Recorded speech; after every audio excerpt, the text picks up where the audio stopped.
தமிழ்நாடு சட்டமன்ற பொதுத் தேர்தல் 2026 முன்னிட்டு திண்டுக்கல் மாவட்டத்தில் உள்ள 7 சட்டமன்ற தொகுதிகளிலும் இன்றைய தினம் வரையில் பதிவான 15,782 அஞ்சல் வாக்குகளை எண்ணுவது குறித்த ஆய்வுக் கூட்டம் மாவட்ட தேர்தல் அலுவலர் மற்றும் மாவட்ட ஆட்சித்தலைவர் சரவணன் தலைமையில் நடைபெற்றது.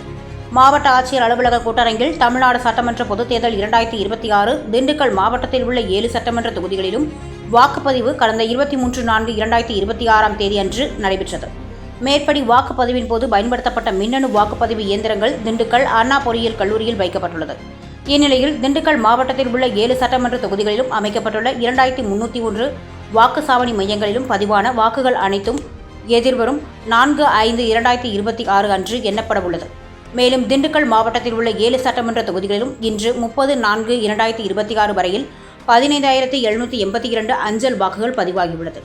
அஞ்சல் வாக்குகள் எண்ணுவது குறித்தும் அஞ்சல் வாக்குகள் எண்ணும்போது கடைபிடிக்கப்பட வேண்டிய நடைமுறைகள் குறித்தும் ஆய்வுக் கூட்டத்தில் கலந்து கொண்ட திண்டுக்கல் மாவட்டத்தில் உள்ள 7 சட்டமன்ற தொகுதிகளிலும் பதிவான 15,782 அஞ்சல் வாக்குகளை எண்ணுவதற்கு நியமிக்கப்பட்ட அலுவலர்கள் மற்றும் பணியாளர்களுக்கு உரிய அறிவுரைகள் மாவட்ட தேர்தல் அலுவலர் மற்றும் மாவட்ட ஆட்சித்தலைவர் சரவணன் வழங்கப்பட்டது.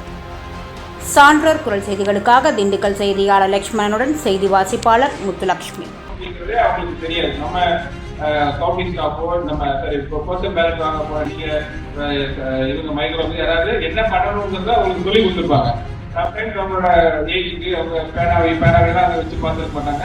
எங்கேயாவது இருந்துச்சுன்னா அதை take a call based on the situation. இப்போ நாம்ஸே பர்ஃபெக்ட் ஆகலாம், உண்மையாலும் 2 பேரும் கிராஸ் பண்ணி போயிருச்சு அப்படின்னா யூ கேன் ரிஜெக்ட். டாக்டர் இது வந்து பிரிண்டிங் எரர்லாம் கிடையாது, பேனாவிலையோ இதுலையோ வச்சுக்கலாம், இதுதான் தெரிஞ்சா யூ கேன் அக்செப்ட். அதே உங்களுக்கு நல்லா தெளிவா ஒரு டிக்க போட்டு ஒரு 2 பேருக்கு இல்ல 4 பேருக்கு வர மாதிரி எல்லாம் சொன்னாக்க டிக் போட்டு நம்ம இந்த ஸ்கூல் டீச்சர்ஸ் இருக்கும்போது போடுவாங்க இல்லையா, அதான் சொல்றேன். அதை என்ன செய்வாங்கன்னா டிக்கு கீழே ஆரம்பிச்சிருக்கு, மேல கொஞ்சோண்டு போயிடுச்சு, இல்ல அவர் இவருக்கு தான் ஓட்டு போட்டாரு, கிடையவே கிடையாது. அந்த டிக்கு வந்து மேல பாஸ் ஆகி அடுத்தது